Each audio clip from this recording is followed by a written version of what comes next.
Hey everyone, welcome to the Roland Rock podcast. Today we're doing a special wrestlecast in celebration of the 30th anniversary of the Undertaker happening later this month. We've decided to do a three-part series kind of covering his career. So over the next couple wrestlecasts, we will be doing that. I am your host, Rene, and I'm here with my co-host, Rocky McVeigh. Hey, everybody. My other co-host, Roland Robinson. Hey, everybody. We welcome back Shane, who's going by Big Evil today. Big Evil, live and in effect. Are you trying to sound like the Undertaker right now when you're doing your opening monologue? Because it's very dark. It's very dark and muted. But does anyone want to do a Paul Bearer impression before we keep going? Roland needs to do it. He's pretty good at it. Definitely Roland. Give us the Paul Bearer. Okay, DeadMan is here. So it's crazy to think that Undertaker, man, 30 years. Like, this is a guy that's been in the ring with, like, you know, Hogan and Flair and Savage, Rock, Austin, Cena, Roman Reigns. Like, you name any big name in the last, like, 30 plus years, and he's been in the ring with them, man. It's crazy how long his career has expanded. Like, apparently him and Austin used to joke about who would last longest, and, you know, fucking Austin retired like 17 years ago. That was a sad day. It was, man. I always did enjoy things like it has been, honestly. I guess it's just because I'm old as fuck, and that's why. It doesn't seem like that long ago now. I mean, you are still wearing an NWO hat, so that's right. Don't let it die. Hold on to it. It's already going off topic, but I always love Austin for his last match coming out with a vest that said OMR on it, which later we found out meant one more round for his final match against The Rock. I got to go off topic just one more time before we get into this. This hat, I did not. It's not like I bought this hat like back in the day. I found this hat at a Goodwill, still in the plastic from the 90s. Like somebody had just like dropped it off at a Goodwill and like never opened it or anything. It's just been, and I was like, "Holy shit, it's $1!" I'm fucking buying that NWO hat.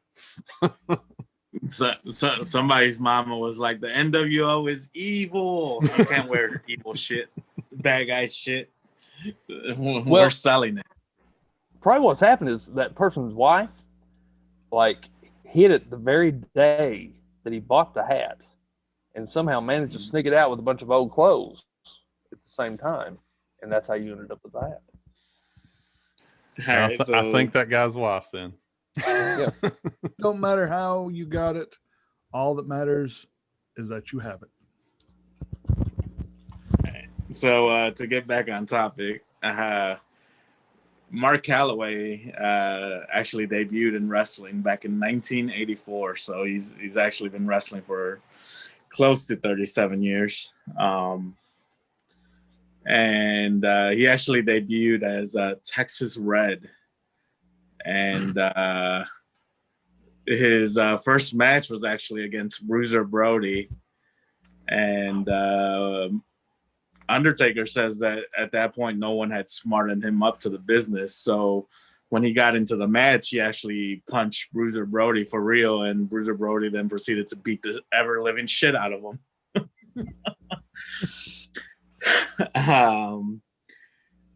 From there, he would also go work for WCW or NWA as well. Many people might not remember him, but he was also a Paul Heyman guy back then when he was wrestling under main Mark Callis as part of the Skyscrapers tag team.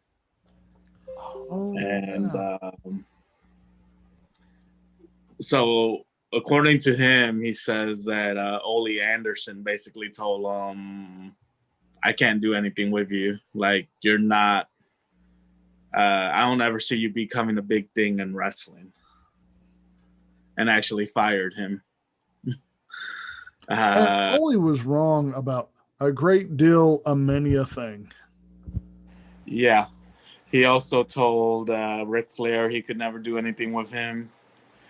And the reason he's blackballed from wrestling now is because he told Triple H and Stephanie that they could go fuck themselves. So if you ever wonder what happened to Ole Anderson, that's what happened to him. I just thought he was dead, but I mean, no, he's still around. But doesn't really do much in wrestling anymore.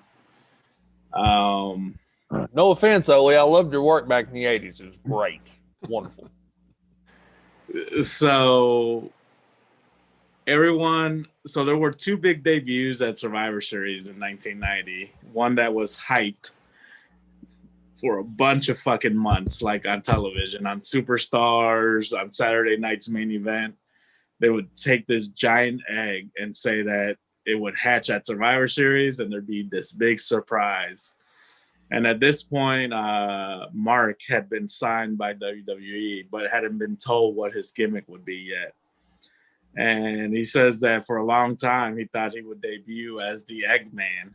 Like, they would shave his head, and he would most likely be like the Batman villain in the 66, the Batman 66 series, the Egg villain in that.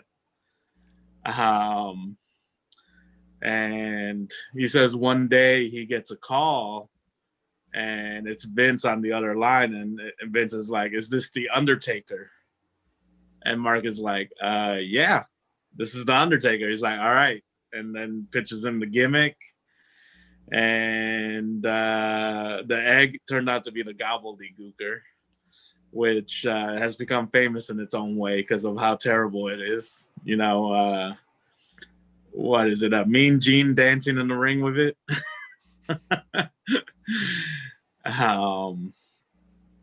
So Undertaker would go on, and he would work actually a few house shows before debuting at Survivor Series, and he was actually introduced as Kane the Undertaker. But by the time he got to Survivor Series, they decided to cut out the name Kane, but that would come up a few years later. So the Undertaker would debut at the Survivor Series as a mystery tag team partner for Ted DiBiase on his Survivor Series team, and would come out with manager Brother Love. What do you guys remember about Undertaker's first appearance ever at Survivor Series 90? He was gigantic compared to a lot of the other guys. And I think that was also one of the ways they filmed him going into the ring. They filmed him from the ground up, shooting up. Check out the ham hocks on this guy. Well, yeah, they like as he made his way to the ring too, they had to like play that up with the announce team, like how big he really was. He was.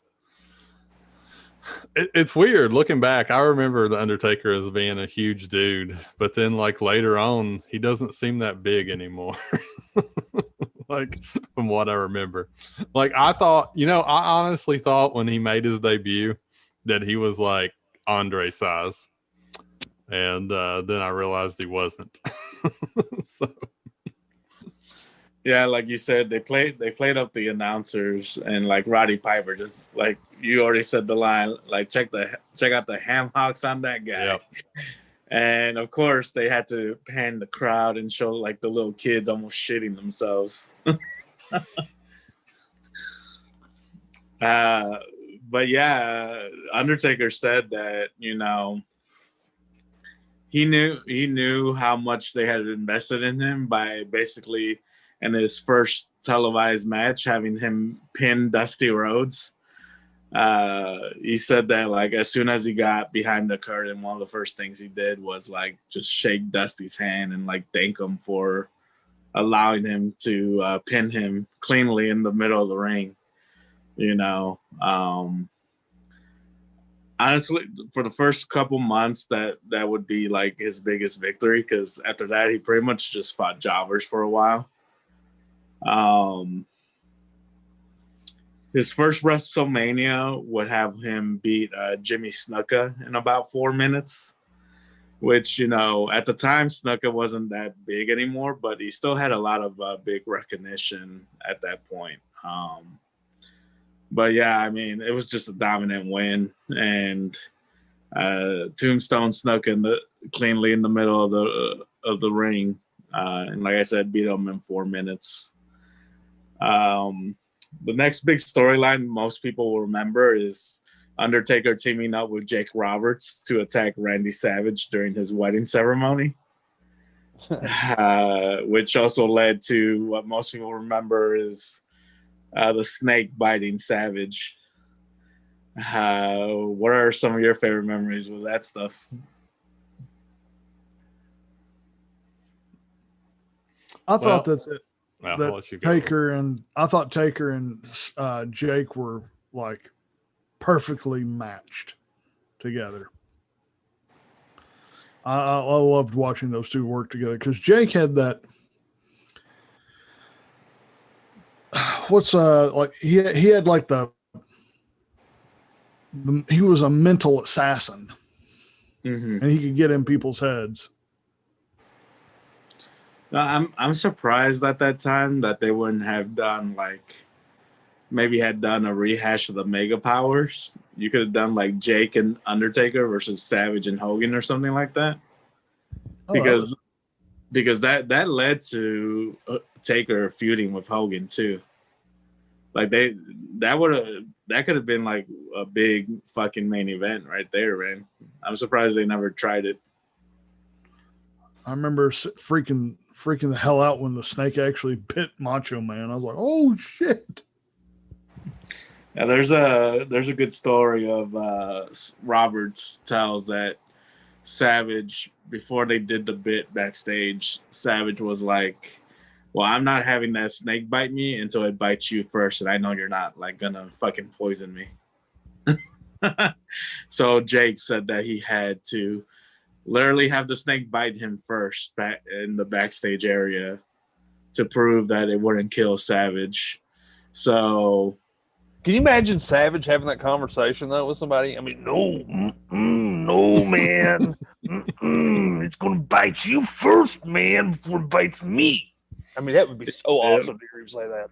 Robert, the way Roberts tells the story is fucking hilarious. So when it was time to get the snake off Savage, Roberts was like, I'll get to it.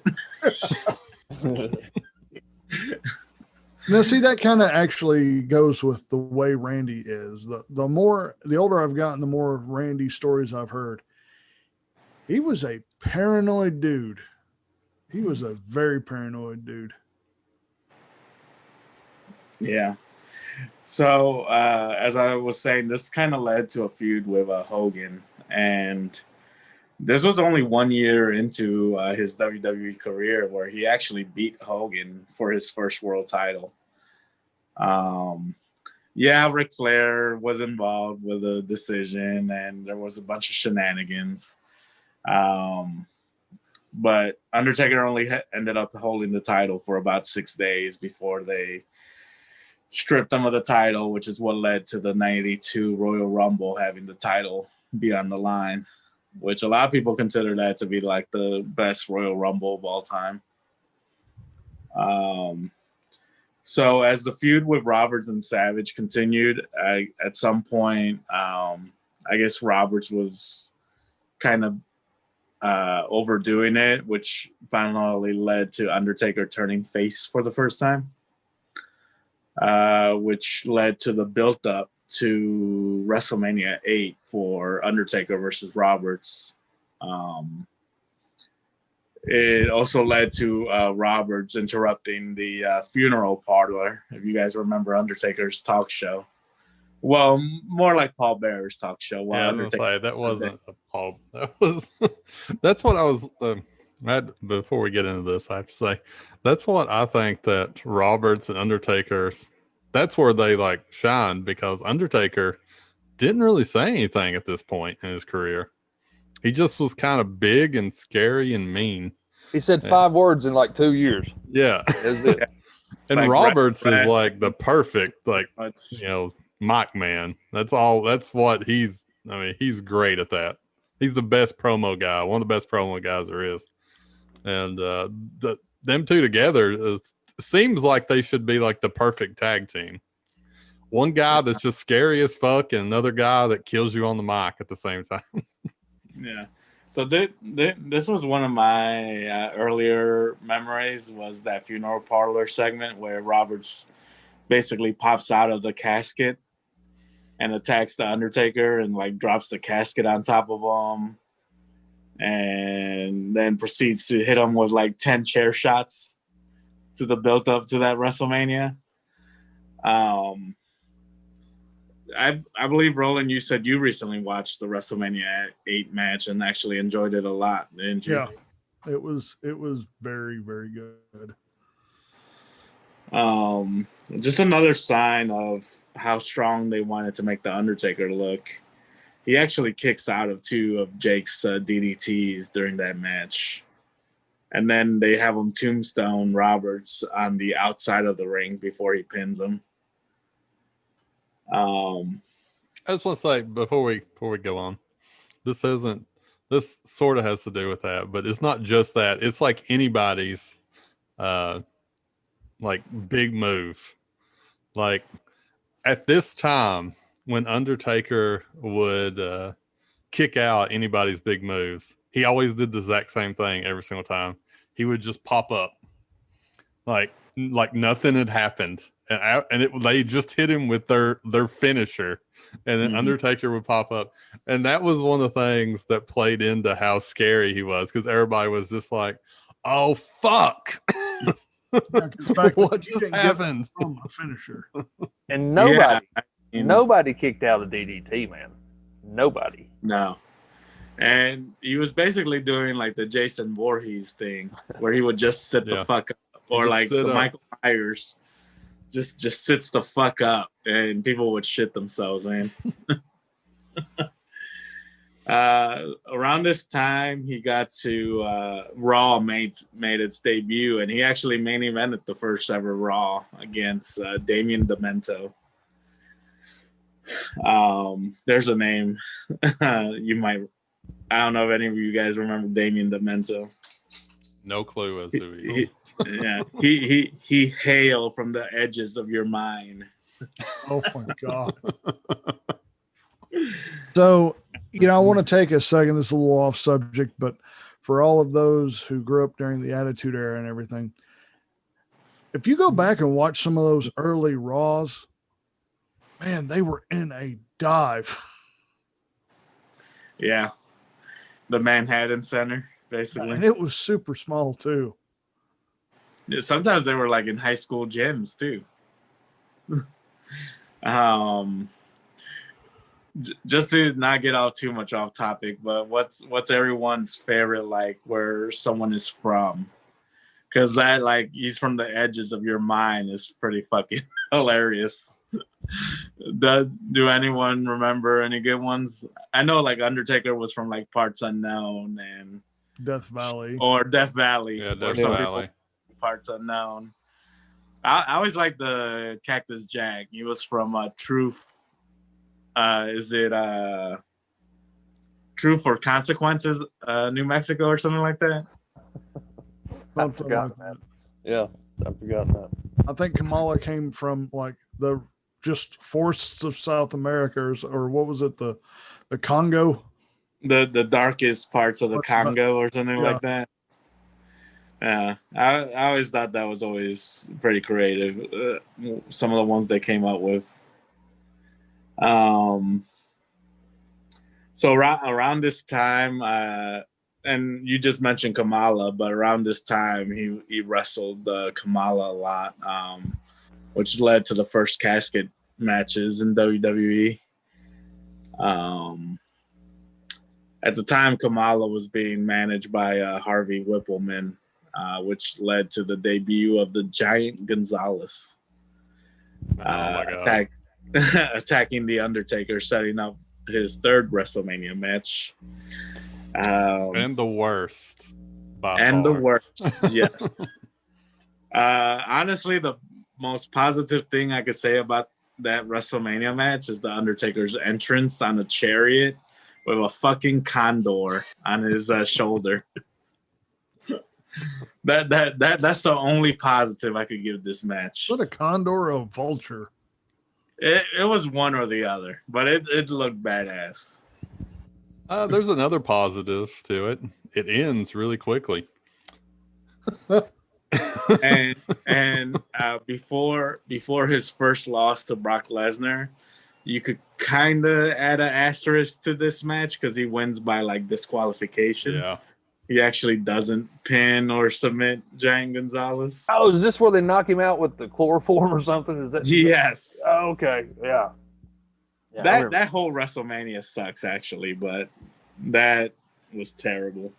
That was JR's first WrestleMania. Yes. Also, I want to say it's Monsoon's last WrestleMania where he got to like commentate.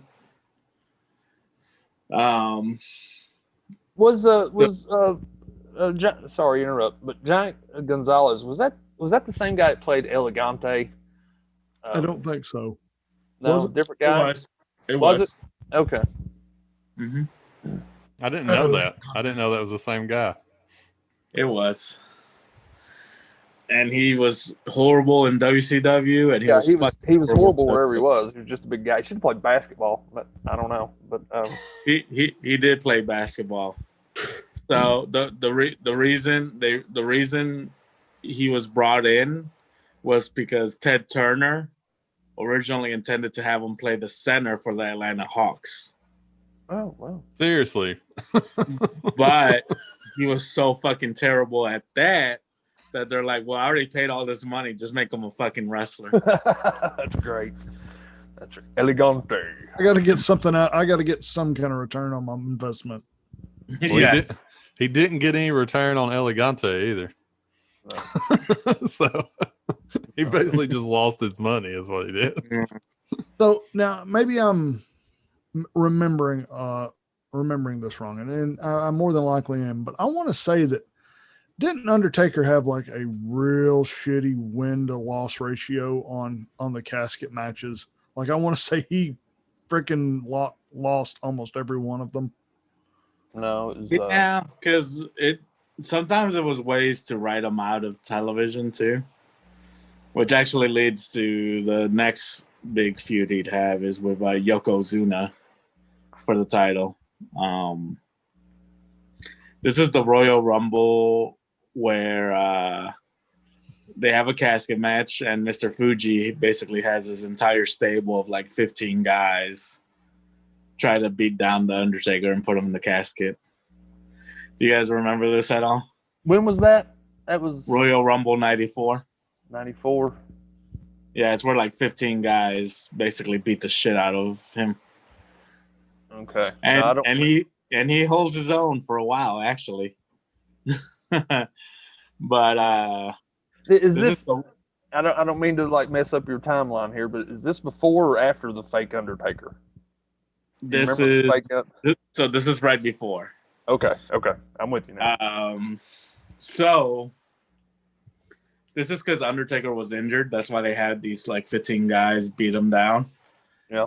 And as they're dragging the casket away, lightning hits the casket, and you see Undertaker float up into the sky, which was actually Marty Jannetty in a fucking Undertaker wig and wearing the long coat. I do remember that. And he promises that he will return. So he actually misses WrestleMania 10 because of injury. He didn't get to compete at that one. And this leads to Ted DiBiase saying that the Undertaker now works for him and does the introduction of the fake Undertaker that Shane was just talking about. Do you guys remember this stupid bullshit? I don't remember this. I don't remember a fake Undertaker. It didn't last very long, I don't believe.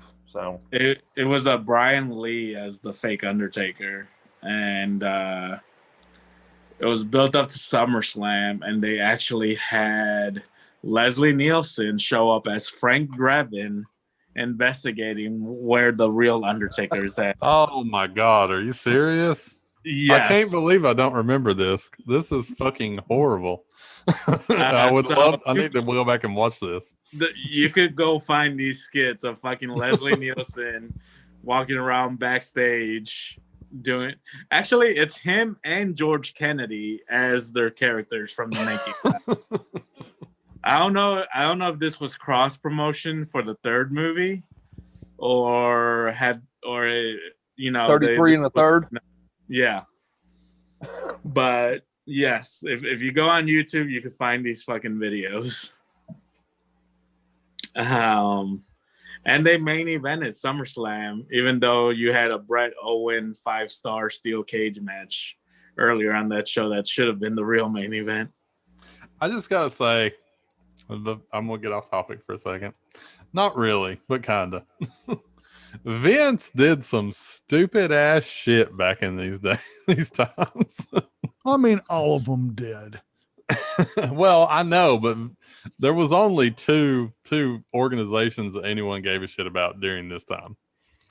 So the rest of them, I mean, NWA was gone they were around, but they were pretty much gone. They weren't on AWA TV. was still hanging around. I mean, they were still in the Texas area and Oklahoma and all that. Yeah, but they weren't like national. There was only at this point there was only 2 national, and there was only 2 that really anybody gave a shit about. But Vince was doing some fucking shit at this time. Well, okay, in his defense, I mean, they're going down uncharted territory. They're playing make-believe, basically. I mean, this is what they're doing. They're playing make-believe. So they don't know what's going to work and what is going to work. And, I mean, they're trying to, in a lot of ways, you got to fail big to be big one day. And I give them credit for trying. I mean, I was always told, if you're going to fail big. And he failed big a lot, but, so. But he succeeded big too, man. Sometimes you just gotta throw shit at the wall and see if it sticks. Yep. Well, here's one thing. It's something I'm like, it has never worked, but yet they keep doing it. Fake versions of wrestlers, like the fake Diesel, fake Undertaker, fake Razor. They did fake Kane. Fake Kane. Yeah, fake Kane. Fake Razor Ramon. Shit does not fucking work. Just stop. I'll say though, I will say this: looking at Undertaker as a gimmick, that seems like some shit that wouldn't stick either. Like it doesn't. You're gonna be an Undertaker. It's gonna be a wrestling zombie, basically. And yet here we are, 30 fucking years later, still talking about this guy, man. He was not just a zombie; he was also a dark wizard. Yes, and a cult leader at one point. Yeah. But seeing the reaction from, especially the kids in the audience that night he showed up, man. I mean, you saw kids like scared and like, and when you get that kind of reaction, you got to go with it, man. You're doing something right. Let me ask this to you guys, because I didn't know what he was. So when Undertaker debuted, did you know what he was? Did you know what an Undertaker was? Mm-hmm. You did. I would have been like 6, so no. I was probably I guess I was like 10. I had no clue what an Undertaker was. It was I had never heard that term before, and I was like, "What the fuck is an Undertaker?" So I didn't get the gimmick at all. To me, he was just a big fucking zombie dude. Yeah, I got it. I knew he's the guy coming to get the dead bodies. So did you also understand the pun name of Paul Bear? Oh yeah. No, I didn't get that either when I was a kid. I did when I got a little bit older, I was a little older than you guys. I guess I was like 10 years old when he came out or something. But Yeah, all I knew was he was a big fucking dude in purple, and he was scary. Yeah. That was all I knew about him at the time. I did Yeah. not understand the gimmick at all. That's another thing too. Like when he debuted, you had guys like Randy Savage wearing those fucking leather jackets and robes, and Ric Flair and everyone was wearing all these colorful outfits, and all of a sudden you have this 7-foot guy in pancake makeup to make him look even paler, wearing nothing but black and gray and purple colors, and having a hat that would basically, the visor looking like you couldn't even see his fucking eyes and stuff like that. It was just so different, man. Yeah, I mean, looking back at it, I'm like, I get the gimmick completely now, like what they're originally going for. But like as a kid, it was like nothing. And I think if I would have knew what the gimmick was more, I wouldn't have liked Undertaker as much as a kid. Because he was basically just an Old West Undertaker. And that's not as scary as a big fucking zombie, which is what I thought he was. All right. So after the fake Undertaker feud, he went back and finished his feud with Yokozuna at Survivor Series, which was once again a casket match. But this time, to make sure that there wouldn't be like 15 fucking guys involved, they decided to have a ringside enforcer. They decided to get fucking Walker, Texas Ranger himself, Chuck Norris, who does roundhouse kick Jeff Jarrett at some point during the match, who tried to get involved. I don't remember that. That would be awesome. That would be awesome. I would like to. I don't remember that either. We need to YouTube this right now. I would have paid money to watch, watch him the roundhouse kick old slap nuts. I'd still pay money to watch somebody roundhouse kick. The show takes place in Texas too, so like Vince and Gorilla Monsoon are on commentary wearing cowboy hats and everything. It's fucking great. Yeah, I mean, I will say I don't mind celebrity involvement when the actual celebrities are actually wrestling fans. So I do know Chuck Norris is a big wrestling fan, and he's made several. I'm a little surprised by that, actually. Yeah, he was actually at WrestleMania 7 too. And he talks about some of like his favorite wrestlers and stuff like that when they actually interview him and stuff like that. And he mentions a lot of guys from like the 50s and 60s though. Like he actually mentions like Gorgeous George and Bruno Sammartino and shit like that. Like Mike Tyson. I don't mind like Mike Tyson, like you're talking about Mike Tyson. I He's don't mind. Big fan too. I don't mind wrestler like celebrity involvements when they're like Chuck Norris or Mike Tyson.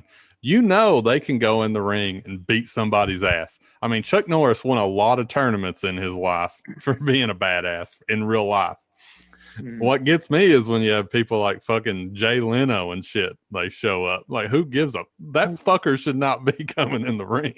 Who was that one fuck that won the title? And then David Arquette. Yeah, fuck him. Now, so hard on him. In David Arquette's defense, I will say he is a big wrestling fan. I mean, he is, but he didn't want to do it. Vince Russo forced him to do it. And in final defense, all the money he made for those events, he actually gave to Brian Pillman's widow and to Owen Hart's widow. Okay, so let's retroactive that. Yeah, you need to apologize. Fuck you, Vince Russo. And I'm just gonna say it. I like the fucking movie. I thought it was good. You know what? That would have been a movie I would have defended under our unpopular opinions thing. I also enjoy it. I like that the movie. wrestling movie he was in. Yeah, Ready to Rumble. Yeah, it was fun. That was a fun as shit movie. I mean, that's the only reason he won. It was because of that movie. They were trying to promote that movie. The movie was good. It was fun. Fuck anybody that says it's not. All right. So after Survivor Series, it led to his feud with the $1 Million Corporation. So he beat the fake Undertaker. He would beat Erwin R. Shyster at the Royal Rumble. And then at WrestleMania that year, for his 4th win overall in the streak, he would defeat King Kong Bundy. But I mean, at this point, King Kong was kind of very at the end of his career, so it wasn't that special either. I wonder at what point in time, maybe they haven't realized it yet, but big men matches just aren't good. I mean, they just aren't good. I think maybe the best one, like before this time, maybe been Big John Studd and Andre the Giant, only because of Bobby Heenan and Big John Studd, mind you. I'd agree. Because of just the antics that were going on. But as far as the matches go, there's no good wrestling in these matches. I mean, none. And poor King Kong Bundy, I remember him in his heyday, man. God bless King Kong Bundy, because the man had no neck. I mean, or eyebrows. Or eyebrows. I mean, or hair. And I've got his doll somewhere. I need to find that and like keep it. WrestleCast. But God bless him. God bless him. Going off topic again, did you guys know that the creators of Married with Children were such big wrestling fans that they named the Bundys after King Kong Bundy? And the next door neighbors were the Rhodes after Dusty. I had heard that, but I didn't know if that was actual. I did not know that. That's pretty awesome, actually. King Kong Bundy would show up on the show as Peggy's uncle or brother. I was going to say he made appearances, right? Yeah. So after he defeats Bundy, it leads to... He showed up on the show with no neck either, by the way. So go ahead. He would wrestle with Kama Mustafa, the Ultimate Fighting Machine, who was DiBiase's newest corporation member. And they would steal the urn, melt it down, and turn it into a fucking gold chain for Kama to wear around his neck. I remember that. I do remember that. That's great. That's awesome. And then once he defeated Kama in the casket match and got his gold chain back, I guess they melted it back into an urn again. I'm not sure. That's not how that works, but yeah. It does in 90s wrestling. Yeah. Fuck logic, sir. He would then feud with King Mabel. Which Mabel would fuck up a leg drop and actually crush Undertaker's orbital bone, which would lead to the Phantom of the Opera look that Undertaker would rock for a couple months. Do you guys remember that at all? Yeah. That was actually a cool look. Yeah. I mean, it sucks how it happened, but I think after that, Mabel's career kind of, like, he never main evented again. Freaking Mabel. That dude was huge. Yeah, he was. So in the build-up to the next WrestleMania match, Diesel would actually cost Undertaker a match against Bret Hart by getting involved by attacking Bret, and this would lead to a Bret Diesel steel cage match where Undertaker actually pops out from under the ring and drags Diesel into the ring from the cage. I remember that actually. Yeah. And it also led to another first where you guys remember where they would basically make it look like Undertaker's opponent was like in a casket dead while the wrestler would be in the ring or whatever. So this led to like Diesel showing up inside a casket even though he's in the ring. They would do that a lot later on. I have to ask, do you know? If anybody's going to know, Renee's going to know. So like those matches, because it happened more than once where like a Taker comes out and grabs people from under the match. Did he have to stay under the the ring for like the entire time? What happened there?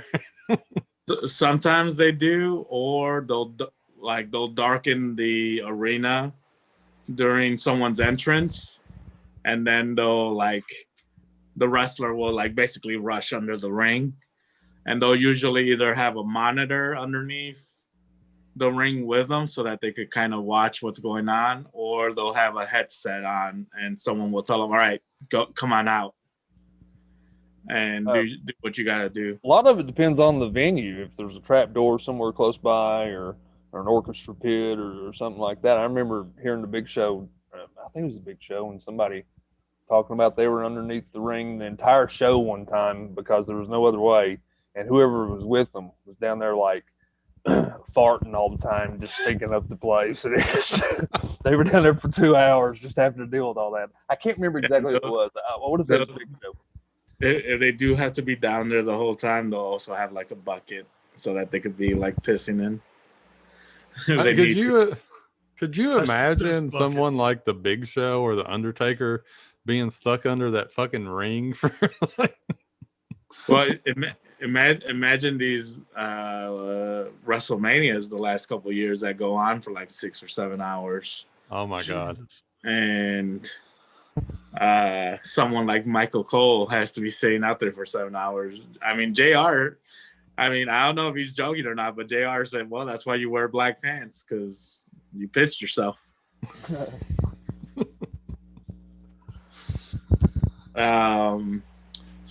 Anyway, but this would basically lead to the WrestleMania 12 match against Diesel, which at this point Diesel had already told Vince that he was leaving, so there was no way in hell that Undertaker would be losing this. I remember watching this match, and I haven't watched it since, but this was one hell of a match from what I remember. I mean, am I wrong here, or is? No, I mean Diesel was a pretty good big man. I mean, he was younger then, and this was right before he, left ship or whatever. But and the thing about the Undertaker was, it was hard to match him up against other big guys because he was so agile. Like I remember, like when he was first appeared, man, the guy's walking on the damn top ropes. I mean, walking on the ropes, holding on to somebody's arm, and he's just walking on the ropes, and it was just, of course, the announcers were going gaga over it, but I mean, truly, I was going gaga over it because I was like, man, that's so freaking cool, guys walking on the ropes. Mm-hmm. But to match him up with somebody that agile and that big Diesel was about as close as it came.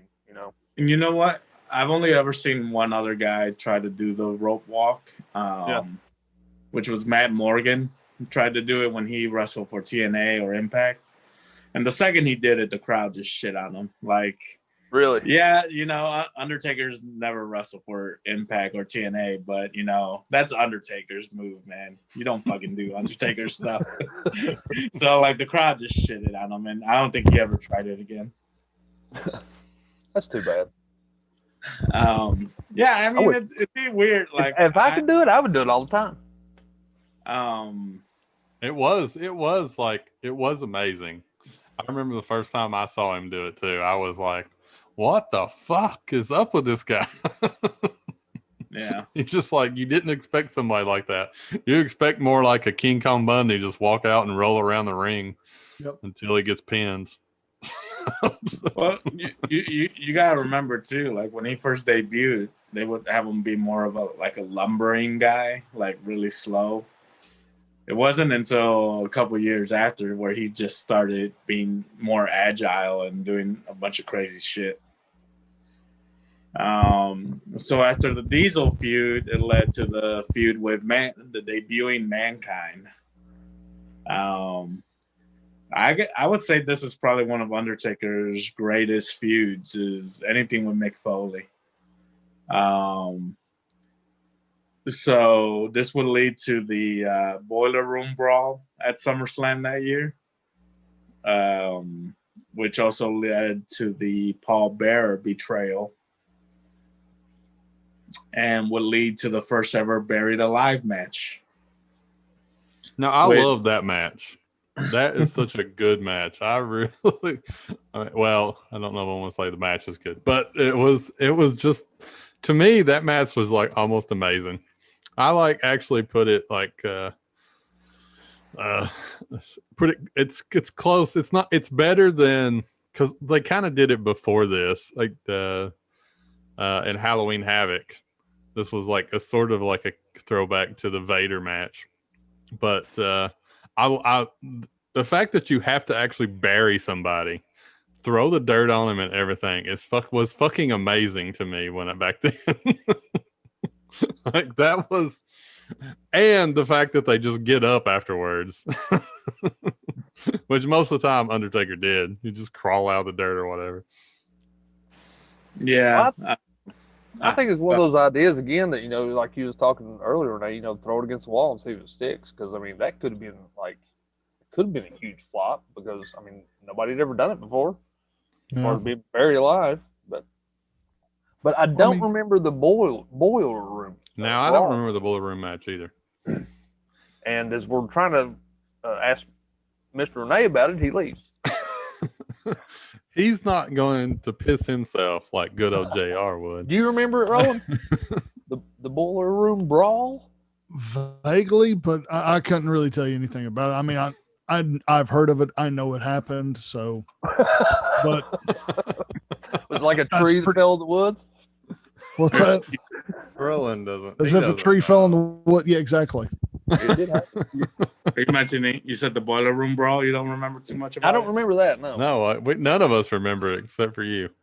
All right, so it happened at SummerSlam '96, and basically the concept at the time, they would later change the rules, but the very first one was they get locked in the boiler room and basically beat the shit out of each other. And Paul Bearer would be waiting inside the ring, holding the urn, and whoever got to Paul Bearer first and would take the urn would win the match. So, they basically beat the ever-living shit out of each other because they are in a real boiler room at the arena. And Undertaker gets to the ring first, and he gets down on his, does that one knee pose that he does, puts his arm up. Yeah. And so that Paul Bearer could hand him the urn, and instead of handing it to him, he fucking busts it over his head. And gives the broken pieces to Mankind to win the match, which led to Mankind having Paul Bearer as his manager. It's actually a really good match. I would check it out if I were you guys, if you have the network. Actually, I do remember the double cross, but I didn't know it was the boiler room brawl. Yeah. Yeah, I remember the double cross though. That show also has a really good Shawn Michaels Vader main event. Oh, okay. And then the stage for the feud between him and Paul Bearer. What happened? This sets the stage for him and Paul Bearer to feud one another. Got what felt like an entire 2 years. Yeah, it was like over a year long. It actually was over a year. Actually, when he started wearing like the neck brace and stuff. Yeah. Well, after the Buried Alive match, though, how long was he out for? Wasn't he out for a while after that? He was out for a couple months, and when he returned, he feuded with Vader for a while because Vader ended up being managed by Paul Bearer too. And then because of the whole Shawn and Brett issues that they were having at the time, they were supposed to main event WrestleMania 13 against each other, but Shawn ended up being injured, so he wouldn't have to do the job to Brett. That could be its own podcast. But that led to Brett dropping the title to Psycho Sid, which then led to Psycho Sid defending the title against The Undertaker. But we did get Brett versus Austin in the submission I Quit match, so that was pretty good. But I'm just gonna have to say it since nobody else was going to. The only good thing Psycho Sid ever did was when he fell off that ropes and he done that foot thing. Psycho Sid is fucking terrible. And any time he got in the ring, he was stealing the promoter's money. Jesus. Now, That's how you feel. Are you speaking totally as Psycho Sid or Sid Justice? Sid Justice, Sid Udy, if you want to use his real name, he stole everybody's fucking money. Sid Vicious, man, was not that bad back in the day. That motherfucker. I disagree. Was given unlimited opportunities just because of his size. Yeah, that was it. He fucking horrible. The only good thing he ever did was when he jumped off of there and he like ripped his foot apart. So I can rewatch that scene over and over again. You need to explain to the viewers what you're talking about, because that is like the grossest. Everybody has got to see this video if they're watching this podcast. There's no way you haven't seen this video. He like lands in the ring and his foot just goes. It is. It's amazing. Just Google Psycho Sid. I want to say the name of the pay-per-view is Sin 2001. It was against Scott Steiner. I remember that. Big Papa Pump. Yeah, he's got, just so everyone knows, he has calf high wrestling boots on, and you get to see what happens when you fucking break your foot off.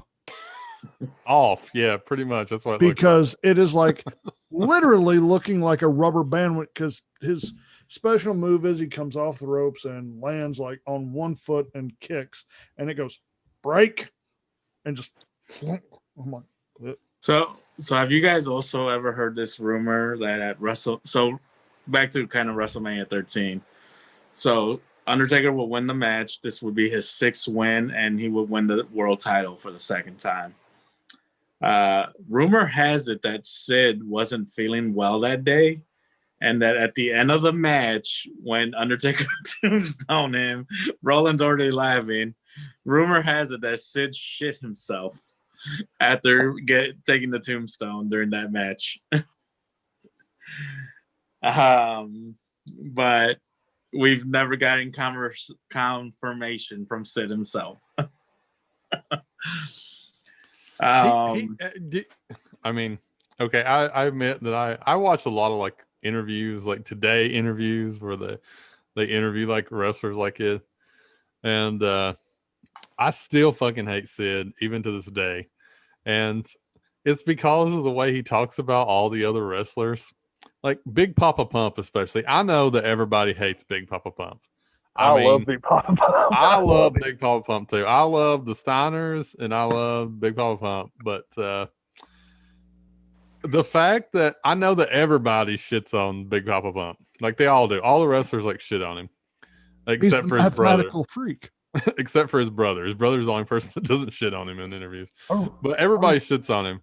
But like the fact that Sid shits on him, like in a bunch of interviews, makes me think that everybody's lying and Big Papa Pump's fucking great because fuck Sid Vicious.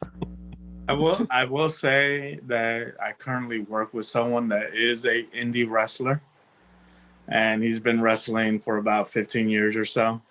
He's never really made it to the big time. He has wrestled like on some Ring of Honor pay-per-views and stuff like that.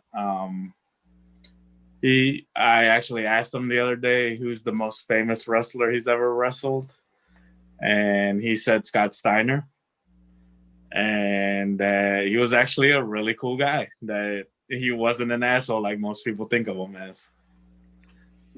Part of me wonders if how much of that is gimmick of him being an asshole. I mean, I think all of it is. I mean, when everybody was saying he was an asshole was when he went from being like Scott Steiner to this roided out freak. And I think it was just roids. He just Freakzilla, man. He just, too much roids in too short a time. Like, I think the sunglasses and the chainmail, like on his head, may have done it. I think nowadays most people will remember him as the Steiner Math for the Steiner Math promo. 33% chance of third. I also love the promo where they ask him like, "Well, what about Samoa Joe?" And he just yells, "He's fat."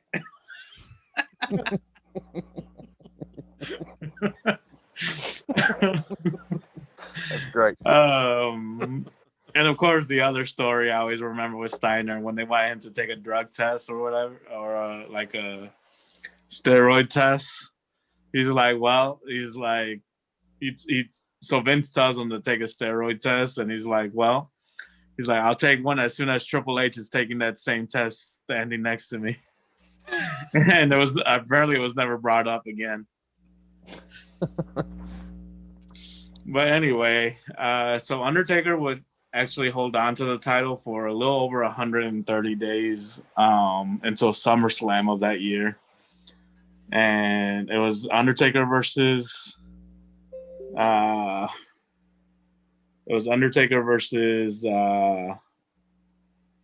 Brett, with Shawn being the special guest ref, which leads to which would lead to the Shawn Michaels feud. And which also led to one of the first times Undertaker would actually leap over the top rope without touching the motherfucker and dive through the air and land on like 10 guys. You guys remember that shit? Yeah. It was like, I do remember. That should tell you how much wrestling has changed, because you pretty much see this in every match now. But when the Undertaker first did this shit, it was probably one of the most amazing fucking things ever. Well, he broke the wall, man. I mean, you know, people wouldn't be doing it all the time if he hadn't done it the first time or whenever, you know. Well, you know, I'm going to kind of quote corny on this one. And maybe this is one of the problems with modern wrestling. There's just high spot after high spot after high spot, to where, Jesus Christ, everything's a fucking high spot. When everything's a high spot, nothing is. Mm-hmm. I would agree. I actually kind of would agree with that. The wrestling that we kind of grew up with, like by the late 90s, kind of went away. Like the Hogan, Savage, Flair era of the late 80s, that will never be back ever again. That kind of wrestling, it's just gone forever. Yeah, I mean, you gotta take more risk now just to keep the audience. I remember watching. I don't remember what pay-per-view it was or anything. But I remember watching an old DVD of Dusty Rhodes and Ric Flair cage match, and it was the third time that Dusty had won the. I don't know. Remember if it was the NWA or WCW title. NWA time. Yeah. You know, and of course, when he won it, it was just, you know, phenomenal, and it was a huge deal or whatever. But I remember Dusty holding Ric Flair in a headlock for like 10 minutes. I mean, just 10 minutes, man. Just, you know, grinding on him and just, you know, I can't take it anymore. But 10 minutes, man. So, yeah, that would be hard to watch nowadays with people doing cartwheels and flip-flops and, you know, jumping out of the rafters. And that would be hard to watch now. I think like Hogan's finishing move says it all about wrestling from that time. He just flops his fat ass on the ground, and that's his finisher. And at the time, we were like, that's fucking amazing. He literally just sticks his leg out and flops his ass on the ground, and that's it. And that is not a finisher move today. But I mean, that was one of the great things about the Undertaker, man. He started doing, you know, and for a big guy at that, you know, 6'10", 11, whatever he is, jumping off the damn, you know, over top the rope, not touching it, walking on the ropes. I mean, just, you know, he was kind of a pioneer, I guess, in a lot of ways. The tombstone, the choke. What was it? The choke slam from hell. When did because I know the choke slam didn't come until later on. When did that first appear? I'm sure Rene knows. I actually don't have an answer to that one. I'm gonna Can't believe that. it's around the time. I want to say he debuted it around the time he was feuding with guys like Gonzalez and Mabel and Yokozuna, because you couldn't do the fucking tombstone to those guys. Yeah. So they introduced the choke slam as a second finisher for him. Because yeah, like ain't no way he's fucking flipping Yokozuna on his shoulders. I just want to say one real quick thing. Does anyone know that Yokozuna was Samoa at the time? No. not at the time. I learned later on. Yeah, I didn't know either. I would have never. I'm not sure what that makes me, but I had no idea that he wasn't Japanese. So anyway, the Shawn Michaels thing led to the very first ever Hell in a Cell match. That match still fucking holds up. And also led to the debut of Kane. So for weeks, Paul Bearer had said that he knew Undertaker's darkest secret and that Kane was still alive and all this shit. You guys remember Vince? That's gotta be Kane. Yeah. That was a great introduction too, man. Like the whole building going dark with the red lights, strobe lights. And then he fucking rips the cell door off the fucking wall. Oh. And proceeds to tombstone the Undertaker himself. But yeah, that Hell in a Cell match is really good. I know most people will remember the next Hell in a Cell match a lot more, but the first one is really good. That was WrestleMania 14. That Hell in a Cell was Bad Blood, was the show. But the Kane match is actually what we're leading up to next. So the build-up for that show, as I said, Kane debuts at Bad Blood, and Undertaker doesn't want to wrestle his own brother and shit like that. And it leads to Kane continuously attacking him. At the Royal Rumble, there's a casket match with Undertaker and Shawn Michaels. That Shawn Michaels wins, and then Kane proceeds to light the casket on fire. Of course, when they open the casket, there's no body in there. I guess Thank goodness. He uses Undertaker powers to teleport, I guess. Yeah. And it led to the WrestleMania 14 match, where Undertaker did his first entrance with the Druids coming to the ring with him, carrying the torches and all that shit. Very cool entrance, and something that's been imitated several times since. Kind of same thing with Kane. They also tried to build him to be as tough as the Undertaker, so it took about 3 tombstones to beat Kane at that WrestleMania. What kind of was that a special match at all? Was there like no disqualification or something? No, it was just a one-on-one match. But the following month, they would have the first ever Inferno match. Do you remember that at all? I do remember that. Set the ring on fire and wrestle inside of it. Okay. Yeah. And is that the one that Kane like catches his hand on fire? Yeah. So the rules of the match is you had to set your opponent on fire. In the build-up with the feud with Kane, it also led to Mankind getting involved again by association with Paul Bearer, and which also led to Stone Cold getting involved. And it actually led to a tag match that you're at Fully Loaded of Undertaker and Austin versus Mankind and Kane. And Undertaker and Austin actually becoming tag team champions for about 2 weeks. Okay, I don't remember this whole dynamic here because I'm pretty sure I was tuning into the other guys over there. So how did that dynamic? How did that dynamic work with Austin and Undertaker were partners that hated each other, but we're gonna work together so that they don't destroy us individually. Was it as goofy as Hell No or Hell Yes, or was it that stupid? No, it wasn't. It wasn't really a funny dynamic. So okay. And like I said, it led up to the best, one of the best. Well, I would say it's one of the best matches I've ever watched of all time. Which is what we're getting ready to talk about, the Hell in the Cell match.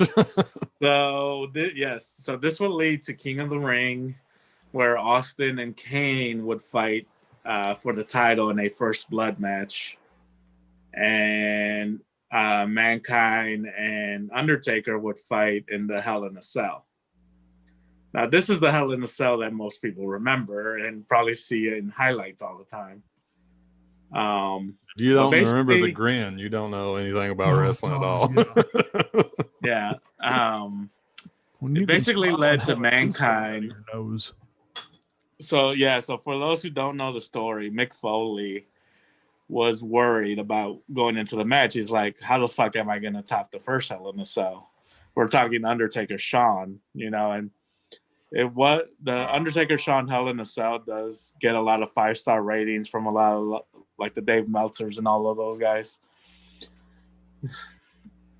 So Mick Foley asked Terry Funk for advice. Terry Funk tells him to, why don't you start the match on top of the cell? So that's what they did. And Mick Foley probably takes one of the most well-known bumps in wrestling history when he allows The Undertaker to throw him from the top of the cell. Now, keep in mind, this spot has been repeated, but nowadays you could pretty much tell they're landing on like foam tables and shit like that. This was Mick taking this bump fully straight onto the cement, basically, off of 22 feet. What do you guys remember about this Hell in a Cell match? I remember him being carted off on the stretcher and then getting off saying, no, I got to go back. I remember that. Well, I mean, I remember the grin, but I guess I just, I think as I heard JR call it the grin from hell. Yeah. Got that fucking tooth hanging out of his nose. He's got a tooth sticking out from his nose. And so, as I said, he gets thrown off the top of the cage. They start to stretcher him out. Undertaker's on top of the cell, and he's already starting to climb down. And Mick Foley gets off the fucking stretcher and starts walking towards the ring again. And Undertaker, who was already about halfway down, starts climbing back to the top. So once again, they're up on the top of the cell, and Undertaker chokeslams Mick on the top of the cell. And the cell was not supposed to break, but the fucking cell ceiling breaks. And Mick proceeds to fall down a second time into the ring. And because he had climbed up there with a chair, the chair happened to follow him on the way down and proceeds to hit him in the mouth, which knocks out that tooth that ends up coming out of his nose. So at this point, Mick is just laying in the fucking ring, and Terry Funk has to fight the Undertaker for a couple minutes just to give Mick time to get up. I've seen, if you watch the Hell in a Cell DVD, you see where Mick says that at one point in that match, Undertaker punches him and he just collapses because he actually faints for a moment in that match. At this point, he's concussed. He has a separated shoulder, some broken ribs. He still brings out the thumbtacks. So the thumbtacks is after that? I can't remember. Is it? Yes, after the two falls. Foley says that when they got to the back and they're being checked by the medical team, like I said, he had a concussion. He says he looks over at Taker and says, did we use thumbtacks during that match? And Taker says, Mick, look at your arm. And he looks down at his arm and he's got like 50 thumbtacks stuck in his arm. And he looks back at Taker and says, oh, yeah, cool. I know I've heard interviews with Taker, and during that match, during the second the choke slam through the cage, when he goes through the cage, I remember he's sitting there thinking, I just killed this man. He was like straight up thought, I've killed him because he's not moving. We were just talking about, the high spot after high spot after high spot. This match, in my opinion, is why that happens today. This is like the match when people look back, they're like, we have to do better than that now. And like, you look back at that match and like, that's fucking hard to top what they did right there. So that's why, to me, this is why people try to kill themselves in the rings today, is just because of this one match. Yeah. I mean, Mick also says that when they got to the backstage, and I guess it was a couple of days later after he was no longer concussed, but Vince basically told him, like, we are never going to do something like that ever again.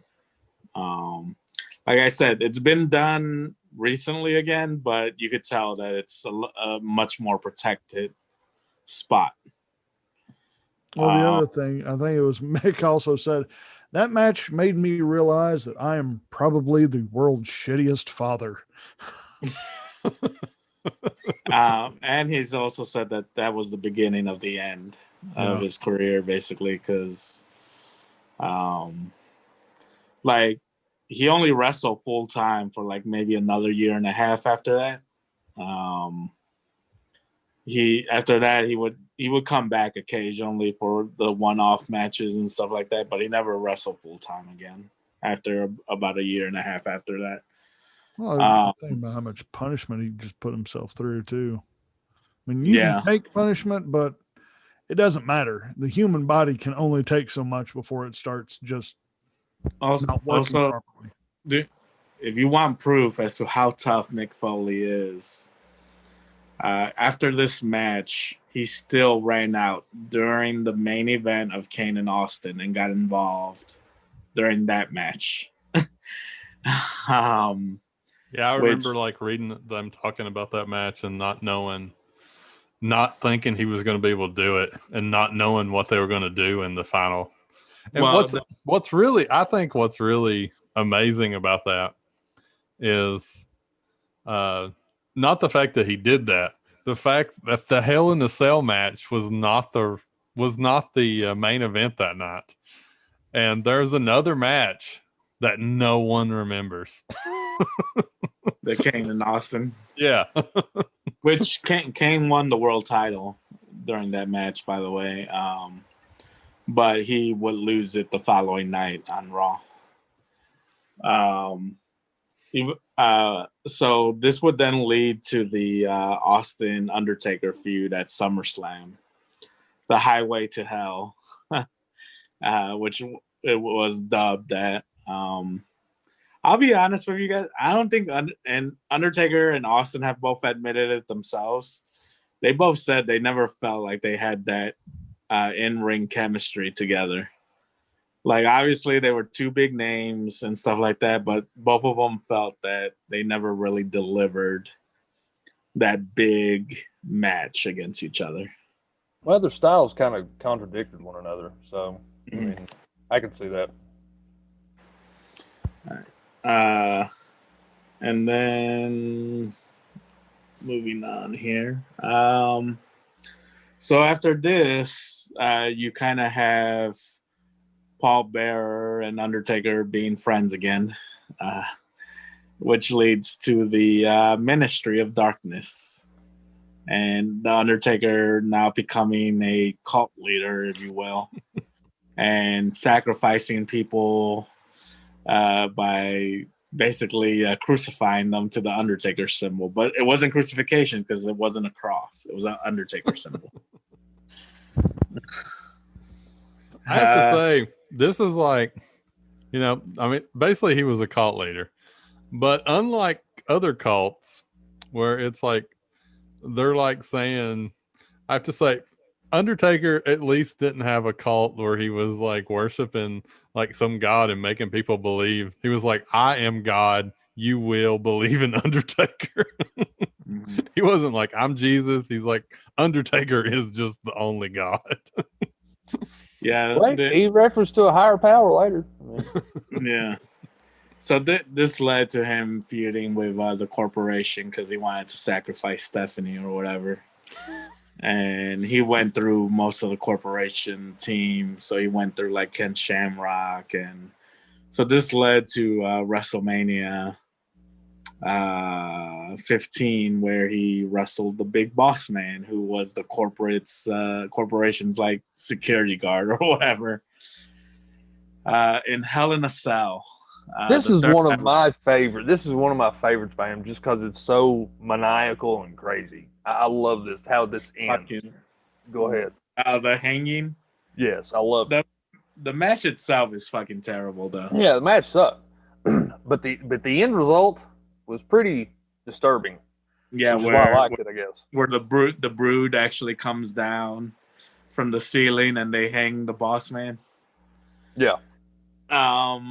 Yeah, the match itself is just fucking horrible. It, especially after Shawn, Taker, and Mick and Undertaker, was like, what the fuck is this bullshit? Well, this was like, I thought this was like fucking horrible from the very beginning when they first started bringing it up. Like, this is the Big Boss Man. His heyday was quite a while before this. And he should not have been in a big match with the Undertaker at this point. Yeah. This was like throwing somebody to the wolves, pretty much. Yeah, this is the culmination of Russo. This would be Russo's like last WrestleMania. And you could tell like there's like 10 matches on this card and they're all just fucking slapped together and have all these stupid ass stipulations. And it's just all fucking... Like Russo didn't give a fuck. Like he had a bunch of guys feuding leading up to the WrestleMania, and then he ended up like flipping the feuds like a week or two before to make the matches different. It was just fucking tossed together, man. But isn't this where the higher power comes in? I mean, isn't this? It comes in a little bit after this. Oh, it's after this? I thought it was during this. Okay. Yeah, which leads to it becoming the corporate ministry. So around this time, they debuted SmackDown, and just like when Raw debuted, the first main event would have Undertaker involved. It was Rock and Austin versus Undertaker and Triple H, representing the corporate ministry. When you think about those four guys in one match together, it's like, holy fuck, man, that roster was stacked. This would also lead with Big Show being partnered with The Undertaker. Because at this point, Vince was like, well, fuck, Paul White is terrible. Or not terrible, but he's just a lazy piece of shit. So we're going to team you up with The Undertaker so he could teach you how to work like a big man. Which led to them being tag team champions. And it also led to them feuding with the Rock and Sock Connection in the first ever tag team Buried Alive match. It's great. Like, these matches were just being given away on Raw and SmackDown, by the way.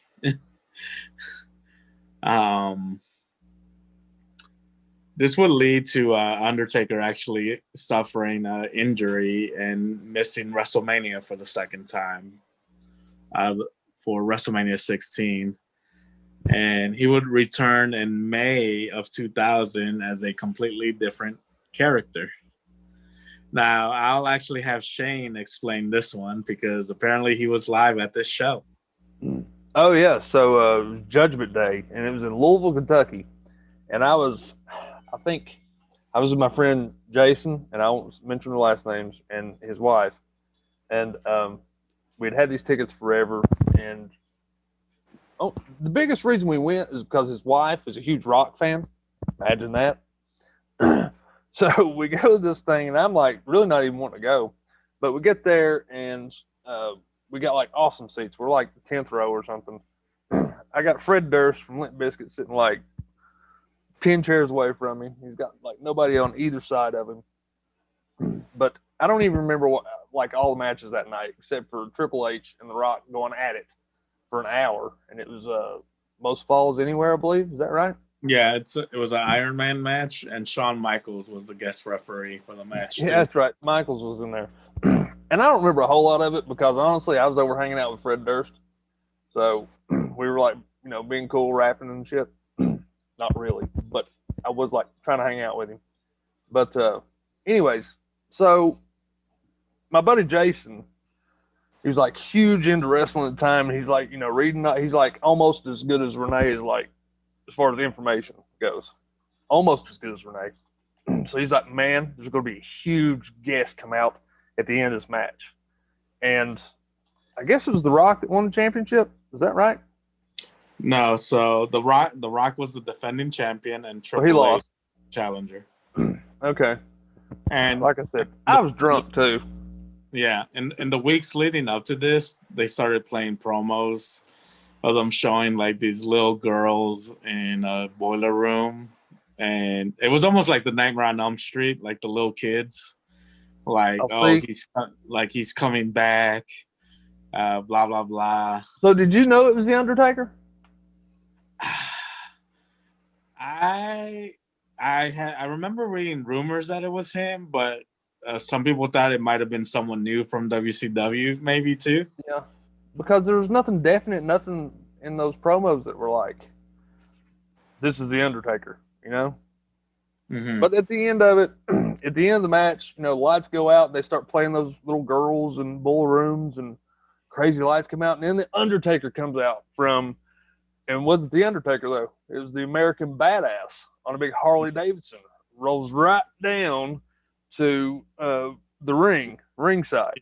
Yeah, he's rocking like the full Canadian tuxedo, man, with the leather jacket. Yeah. And they're playing Kid Rock, American Badass and all that stuff. And I believe he goes in there and he whips the shit out of everybody, pretty sure. Yeah. Yeah, he takes out all of DX basically. Yeah, and but yeah, so that was the beginning of my personal least favorite character of the Undertaker, the American Badass. I hate he also introduced his new finisher, the last ride power bomb.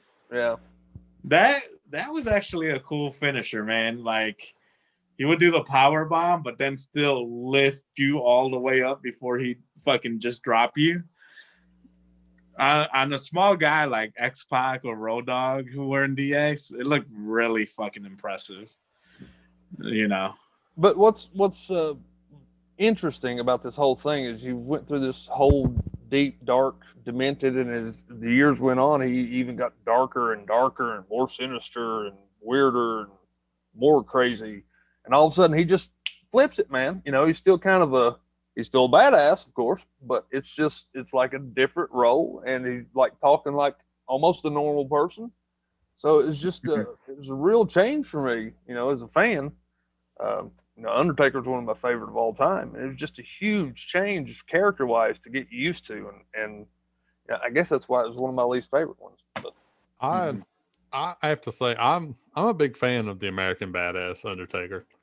And I think it's because it was such a big change. Like I don't know. I just like because I felt like for the first time in history, we were seeing more of what the Undertaker really was, like who he really was, like for real. And I really like that. So I like the American Badass. I'm not going to say it's my favorite Taker, but it's not something that I hated. I thought it was a good move on their part, because we had seen like to me the worst Taker was the Ministry. I fucking hated the Ministry, and although I do like the fact that the APA came out of that, but other than that, I hated the Ministry. But I thought like we had just went through all that stupid shit, and then we came out with the Taker just being himself, and I thought that was a good way to bring him back, because he'd been gone for a while. Well, that was actually a time too when it was becoming more of a I guess a popular thing just to go as yourself and with less gimmicky stuff. That was becoming you're right. Like at the time you had Chris Benoit as himself, Kurt Angle as himself, Chris Jericho was basically just being himself, Austin was basically being himself, Rock too, you had a lot of guys who were just basically playing themselves, just turned up, Yeah. And I actually enjoyed the American Badass too. But when he first came back, you could tell he was just not in ring shape, man. He was like, this is probably the biggest he's ever been, size-wise. Like, he was probably weighing like close to 350 when he came back. He wasn't walking on any high ropes or anything like that at the moment. He even said that he was in his like worst shape ever, man. So he was just not doing that good. So when he came back, he also started teaming with Kane and doing the whole Brothers of Destruction thing, which a lot of people enjoy. He started feuding with Triple H, which would lead to the first of 3 WrestleMania matches with Triple H, which this would now make him 9-0 at WrestleMania. This was at WrestleMania 17. I think most people would agree that this is the greatest WrestleMania of all time. You had Rock and Austin in the main event. You had Triple H, Undertaker. You had TLC, Hardy's, Edge, Christian, Dudley's. Just a great show overall. And the Undertaker Triple H match was also really good. And it features the longest ref bump in history. The longest what? The longest ref bump. Triple H and Undertaker like bumped the referee, and he's out for like 10 minutes while they wrestle all over the arena. Huh. I forgot that, but yeah, you're right. At some point, they actually climb a scaffold, and Undertaker tosses Triple H off of it. I also love one thing that I love at this WrestleMania that doesn't get mentioned a lot is, and this is going a little off topic, but there's a gimmick battle royal where they have all these different gimmicks in the match, and they brought back Bobby Heenan and Mean Gene to do the commentary for it, and they're just fucking hilarious during the commentary. When the Repo Man comes out, Bobby says something like, I heard he had to repo his own house or something like that. Or when Iron Sheik is walking out there, who's just like fucking just almost crawling out there because his knees are so fucking bad. He's like, it's going to be WrestleMania 37 by the time he gets down here. Which, crazy enough, next year is WrestleMania 37, so maybe Iron Sheik will finally make it to the ring. Nice. Or he won't. He definitely won't. Yeah, I bet he tweets about it though. I was gonna say his Twitter just took him out of making it to the ring. Yeah. he'll make you humble and fuck you in the ass. Actually, that is I don't even remember my Twitter account, but this is back when I worked at Radio Shack. The reason I joined Twitter was just to read his tweets. I hope I'm not disappointing people by saying this, but from what I understand, it's actually his son tweeting as him. It's not actually him. Man, you ruined it. Like, yeah, told me there's no Santa Claus. But I'm not 100% sure if the son... now he backs it up. Now he's like, well, there could be an Easter bunny, but wait a minute. I don't think I've said it this podcast, but fuck you, Rene. Like, I don't know if he overhears his dad saying this shit and then he types it out, or if he actually comes up with it himself. You see, you could have just made that story up from the beginning. Right. I would be like, that's even cooler, man. He's just overhearing his dad. You know what? He still tweets, Santa Claus is real, the Easter Bunny is real. Okay, cool. And if either one of them acts up, Iron Sheik goes and fucking suplexes either one of them. There we go.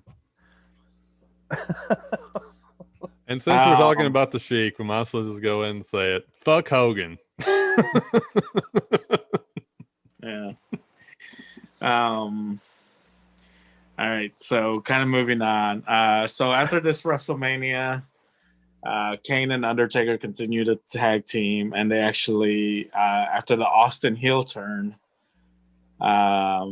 he teams up with Triple H, which leads to Austin and Triple H versus Undertaker and Kane main event at Backlash that I was actually at.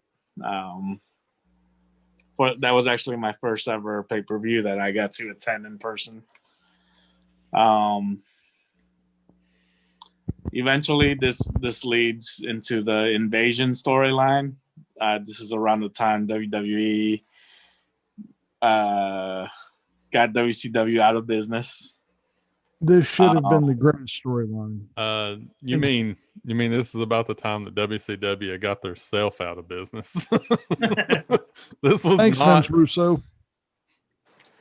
Yeah. WWF may have bought them, but they got their self out of business. It's crazy to think that Vince McMahon bought them for like $3 million. Yeah. Vince Russo got the entire tape library. That last like year and a half wasn't worth 12 cents, whether on $3 million. And I've said this quote before, but like Shivani said, that last year and a half is like they were a fucking coffin on roller skates going downhill, man. I remember when that started up, I was a huge WCW fan. I started watching again. I was like, ooh, this is not right. Something is way different. And it was just one. I think what hurt the Invasion storyline was them not buying the bigger contracts out. But at the same time, I also see why they weren't doing it, because if you wanted to buy out Goldberg's contract, you had to pay him like $3 million. And at the time, I don't think anyone besides Austin and Rock were making that kind of money. So you would have probably had a very jealous locker room at that point. Eventually, all those guys came over, but it would have been awesome to have had Goldberg and Steiner and the NWO, Hogan, Nash, Hall, all that shit at the very beginning, instead of a year and a half later when it wasn't as impactful, because only certain guys took the buyout. One of them being Undertaker's next feud, Diamond Dallas Page, being obsessed or stalkerish with Undertaker's wife. This is a storyline a lot of people talk shit about, because if you remember, DDP was married to Kimberly Page, the Diamond Doll. Yeah, and some people would would say that Undertaker's wife at the time wasn't the most attractive. Some people would say she had a horse face. This is the most common joke you'll see online when you look. Oh, what you're saying is DDP is going from the Diamond Doll. Yeah, so a lot of people were like, "How does this make sense?" He's fucking Kimberly Page, and he's going after the horse face chick. And I mean, honestly, how does any of that make sense, anyways? Considering there's only one feud that should have existed with Diamond Dallas Page. I mean, what was he? He was the people's champ. Yeah. How the hell is Undertaker the one that he's feuding with when the invasion starts? Well, maybe he had a thing from Michelle McCool. Is that her name? McCool? No. I'm not talking about Michelle McCool. I'm talking about Sarah Calaway. Oh. Remember when Undertaker had the Sarah tattoo on his neck?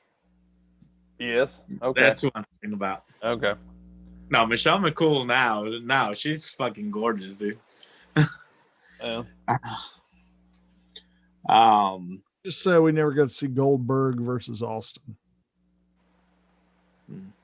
We did get to see Goldberg versus Undertaker. Have you watched that shit show? No. No. If you want to see Undertaker almost die, watch that match. Jesus. Yeah, it's that bad.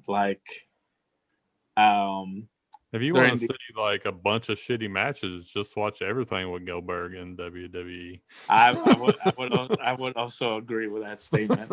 And the fact that Brett still hates Goldberg too. So as we're nearing the end of part 1, after the invasion storyline, Vince McMahon would start something called the Kiss My Ass Club.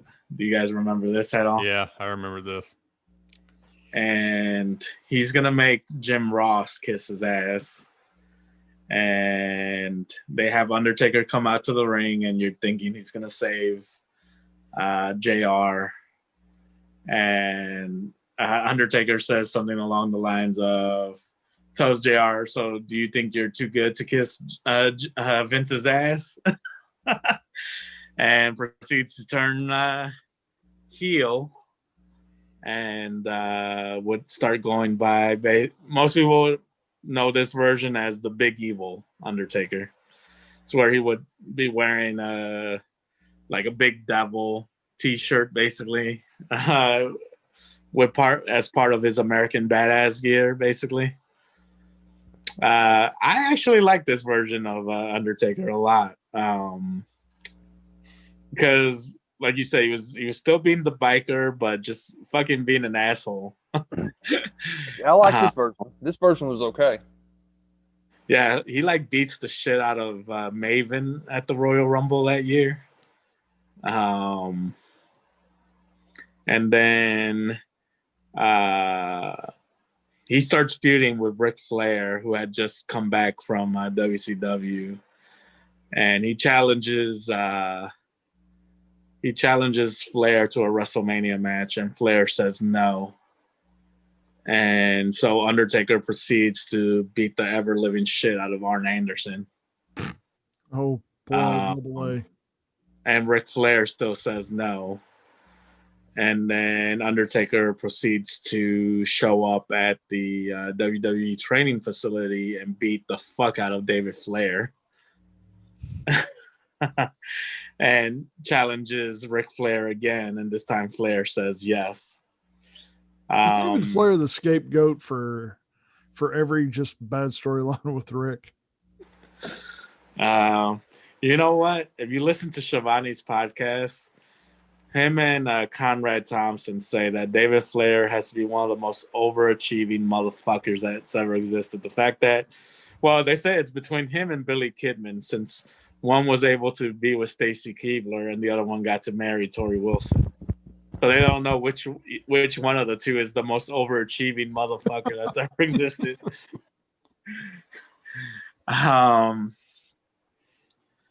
But to me, I want to say the Ric Flair match is probably my favorite match of the first 10 WrestleManias.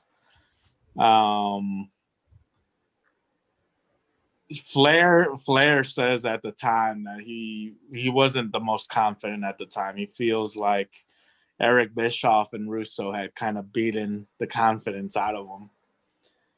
And he says that during the match, at one point, he fucks up the spot where he usually flips over the top rope. And Rick said that Undertaker picks him up after they fucked up the spot and tells him, you're fucking Ric Flair, man. Like, you're legendary. Let's do this one more time. And they do the spot again, and this time Flair does it good. And he said that, like, after that moment, and then also the stuff with Triple H, just reminding him, like, dude, you're the fucking nature boy. He said he got his confidence back as a wrestler. But the Undertaker match, it's a no DQ match. It takes place at WrestleMania 18. It's Undertaker's 10th victory. At some point during the match, Arn actually comes out from under the ring and hits the spine buster on Undertaker perfectly, which I want to say was Arn's first time being in the ring in probably like 5 years and actually doing a wrestling maneuver. God, it's probably longer than that, wasn't it? Yeah. I think it was longer than that. I think you're probably looking 97. He retired in 97, so this was 2002. Or did he retire in 98? I don't know, man. I just don't remember him wrestling that much back then, but maybe he I don't did. remember him wrestling much after like 94. Yeah. So we'll be discussing some of these other matches later on, but for those who don't know, Undertaker actually defeated every member of Evolution at a WrestleMania. So we've reached the end of part one. Is there anything you guys might want to add before we sign off? Or you mentioned there's comments on the YouTube page, you said, or the chat session. Is there any questions that came up on there that we could answer maybe? Let's see. They told me to drink more. How many of you had, Rock? How many of you had? Just 4. I'm actually pretty drunk right now, though, for some reason. My teeth are numb. Oh, okay. I do have Jesus Big Evil is hot. Say what? They're saying Shane is hot. Yeah. Oh, okay. And, go ahead, spit it out, Roland. What else you reading, man? talking about how they may have foamed the concrete for Mick's fall, which I don't think they would have. I don't know if they would have done that had the time to do that during the setup. Maybe, I don't know. I've never heard that before, dude. Unless it's like 15 mattresses laying there from that high up, it's still gonna fucking hurt. He's gonna fucking feel it. I don't care what kind of foam it is. I mean, for real. And I was gonna say they do like the foam now, where like the padding that they put down is like foam, and the announce desk are made out of foam. But back then they didn't do any of that shit, dude. No. I always used to back in the 90s. The one thing that always got me was when they would go to the announce tables, and remember they used to have the monitors on the announce tables, and they would throw somebody like straight on those two monitors. Yep. And you just saw their back go. I was like, that's gotta fucking hurt. Well, if you remember, that's how fucking Seth Rollins fucked Sting up. Mm-hmm. He fucked him up on the announcer table. One of the worst spots I remember seeing in person with those monitors is at WrestleMania 30. And in the main event, it's Daniel Bryan, Batista, and Randy Orton. And Randy Orton does the RKO to Daniel Bryan, I think, on the announce table, but I guess they didn't take the monitor out of the way. So when Randy Orton lands through the table with the RKO, the monitor was like on edge. So when he landed on his back, he just fucking cut like a big part of his back on one of those monitors. It's fucking brutal. And I want to go ahead.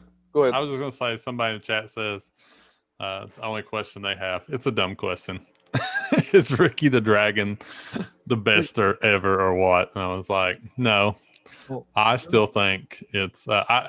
I'm not gonna say Flair, even though I know most people are going to say Flair. I'm going to say it's Mankind. Mick Foley's the fucking GOAT, in my opinion. I just got seen. You know, Ricky would whip Undertaker's ass. Ricky's a bad dude, man. He was a bad dude. Yeah, He was a bad MFer, man. He was pretty bad. I don't know. he's like the paragon of goodwill, though.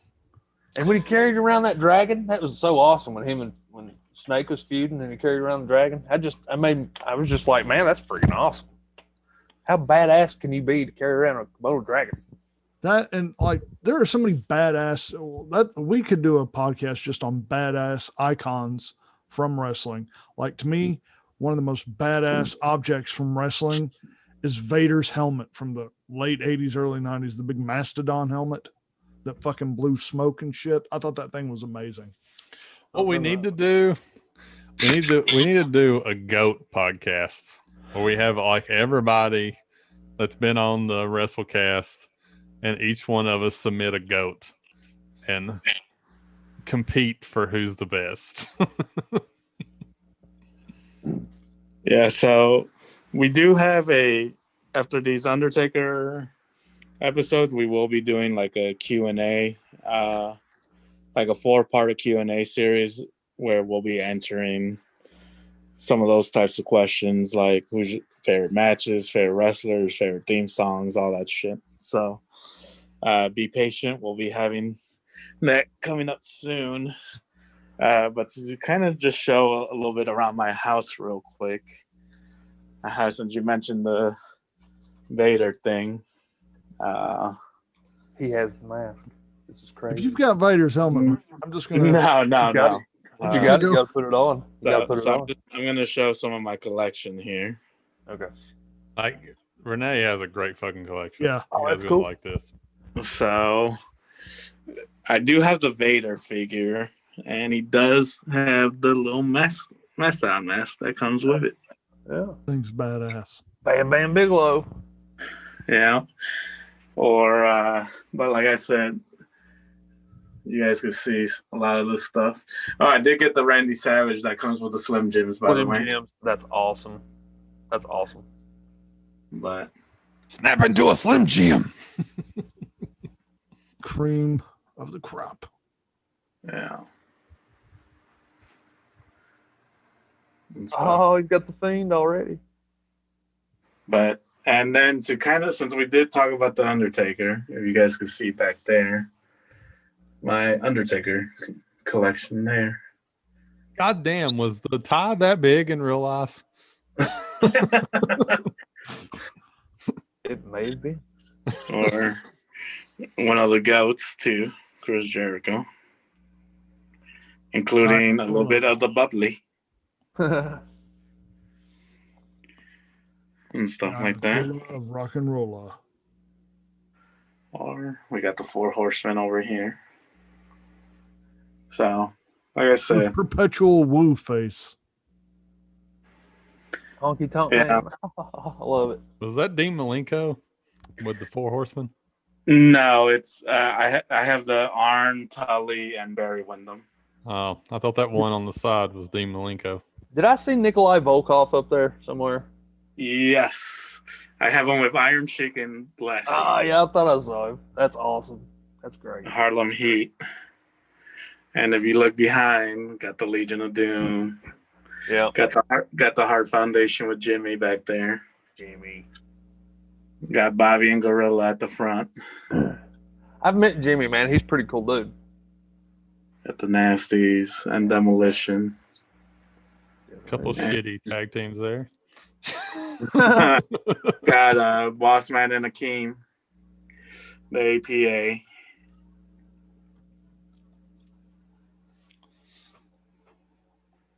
Mr. Perfect. Got Hogan being interviewed by Mean Gene there, and Is that Tugboat? his shirt in the back. Fuck Hulk Hogan. Couple more flares. Can't have too many flares, man.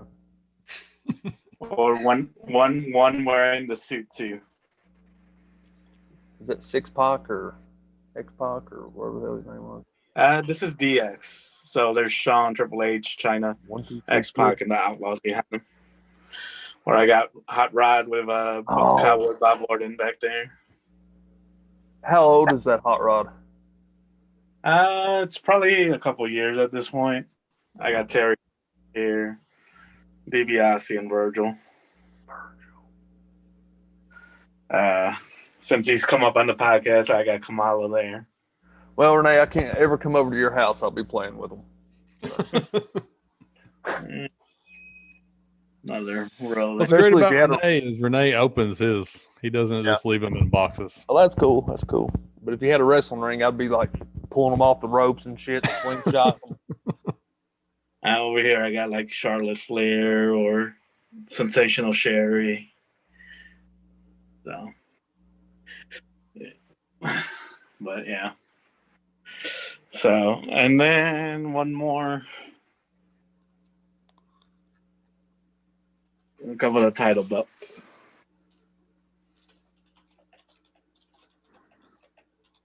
Is that These are legit belts too. Or got the big Brett statue back here too. Hold on, let me move this book.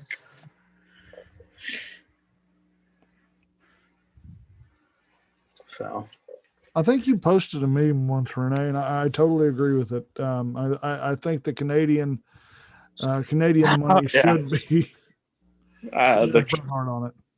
It's a picture of Brett wearing the full Canadian tuxedo in front of like a mountain and a lake. So this picture of Bret Hart should be on Canadian currency. Yes. That's funny.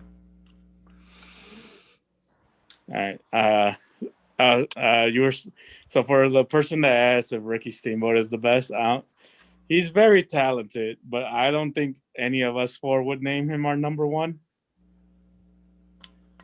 I don't know. But I enjoyed watching him, though. He's a great wrestler. One of the best. Yes. Yeah, he is a great wrestler. I wouldn't deny that. He is one of the best, but he is not the best. I wouldn't have him as my best.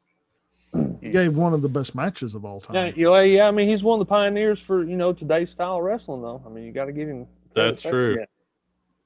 So I mean, I think we would all agree with what Shane just said. He's a big pioneer for a lot of what today's wrestlers are. He had one of the greatest WrestleMania matches of all time versus Randy Savage. But he wouldn't be my number one. But he's definitely a very talented performer. He had a lot of great matches with Flair too, man, back in the NWA and stuff. So. Oh yeah.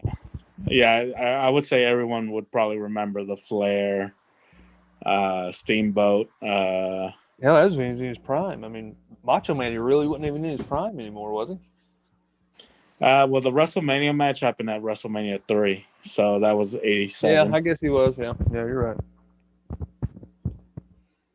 right. So we'll be back in a few weeks where we will be discussing about we'll try to squeeze in another 10 years. Obviously when a guy's had a career this long, 3 episodes might not even be enough, but we'll try to squeeze in as much as we can. And we'll see you next time. Hey, hit like and subscribe too, damn it. That's right. And if you guys have any other questions, just leave them in the comments, or you could email us at what is it, Rocky? Roland Rock. Actually, no, it's podcast at rolandrock.com. All right. And he said we'll be back in a couple weeks, but we'll be back next week at 11 p.m. But next week is a Roland Rock cast, and it'll be about urban legends, actually. Okay. So, well, the next WrestleCast will be in a couple weeks. Next WrestleCast will be in a couple weeks, yeah. So. But yes, yes, urban legends. We'll be discussing, I guess. Is that a paranormal cast, or is that just the regular one? That's just a regular cast, yeah. All right. We'll be talking about some of our favorite urban legends, I guess. Did Mikey really die from life cereal by ingesting Pop Rocks and soda? Well, we'll be talking about shit like that, and we might talk about that fucking movie too. I don't know. I doubt it. Come on, man. It's got Brad Dourif in it and everything. But I'm one of your hosts, Rene, and thank you for joining us, and saying goodbye for my other co-host, Rocky. Later, guys. And Roland. Have a good one. And Big Evil Shane. Hey, make sure you tune in next time so you can hear us say more stupid shit. It's pretty cool. Cash money, Shane. And why don't you give him a little wink, Shane, for apparently this guy that likes you out there. How about that? Peace out. We'll work on trying to get Shane a blowjob at some point. I don't know. All right, guys. Till next time. Bye. Later, guys. Take care.